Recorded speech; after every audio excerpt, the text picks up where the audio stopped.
Good morning guys. Meron ako nakitang video. Ito ay isang paninira at pagbibintang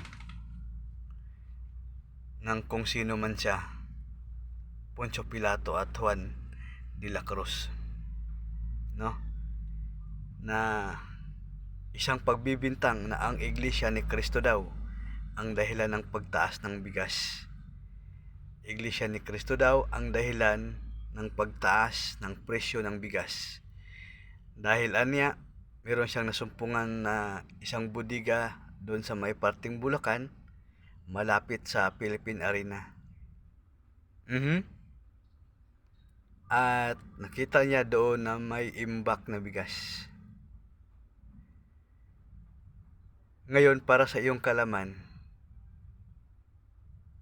kung hindi ka man naman gunggong at buang, ang Iglesia ni Cristo ay patuloy na tumutulong sa mga taong mahihirap nang walang kabayaran. Kaya yung nakita mong bigas, kung sa INC man yan, hindi yan binibinta.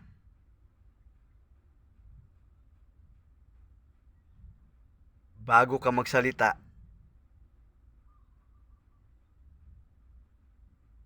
at magpasikat, gusto kong malaman mo na naglilingap kami para sa mga kababayan na mahihirap. Nagsisikap kami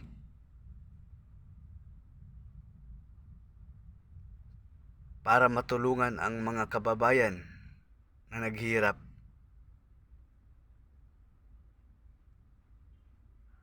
Kaya tumigil ka na. Kung ayaw mo tumigil, bahala ka. Sinasabi ko sa'yo, mapapahiya ka lang.